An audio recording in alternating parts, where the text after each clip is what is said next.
Acer Aspire E15, E5-576-392H. Review Deal Discount Unboxing Setup.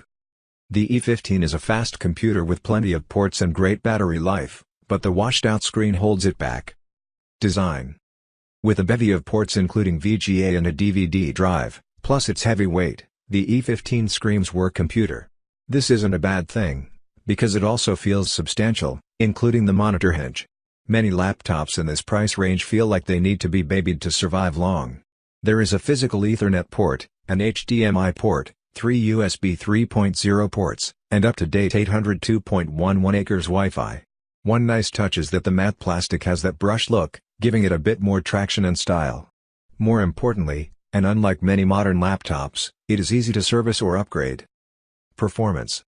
The 8th Gen Core i3 2.2 GHz CPU and 6GB memory combined to give swift performance for most common tasks like word processing, web browsing in many tabs, and streaming video.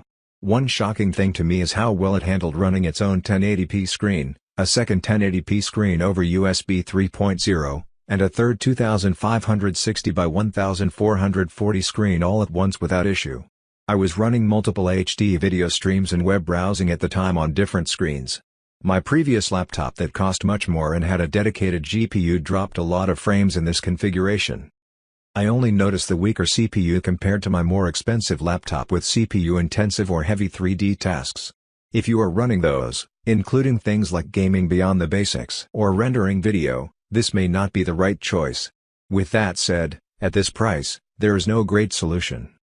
I see another review talking about how slow the computer is, which makes me wonder if Windows was still installing updates.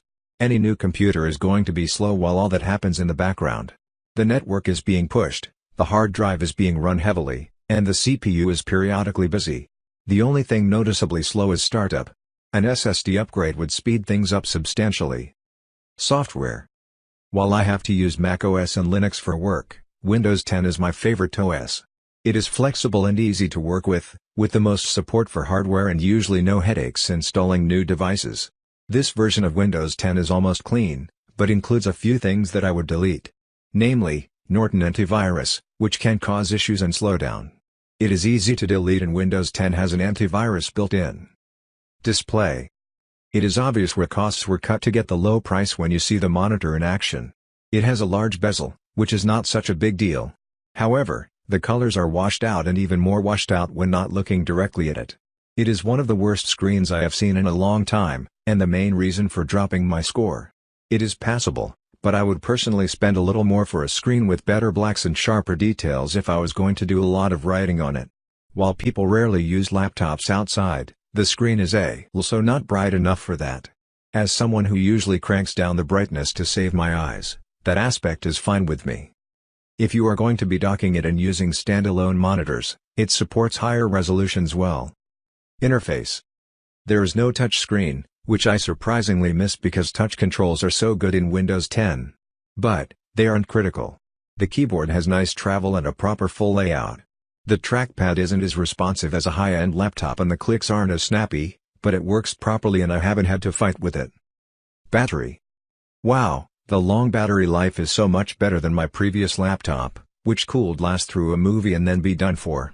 This is likely due to the newest Intel CPUs being built for low power consumption in combination with Acer's lack of concern over a big heavy battery. The result is that, as long as I charge it at night, battery life just isn't a concern. There is even a charging port for phones or tablets that is functional with the laptop off, making this a replacement for USB batteries. The charging itself could be improved, with a relatively large power brick. I was hoping they allowed charging over USB, but I don't think that is available. I could be missing how to do it. I forgot to mention the bright blue light that stays on when it is charging and shut down. It is very annoying to have it in my bedroom. A bit of electrical tape fixes it, but I wish it wasn't there to begin with. Overall, great product, highly recommended. Special discount on product. Get the discount link in the description box. Thanks for the watching. Have a nice day.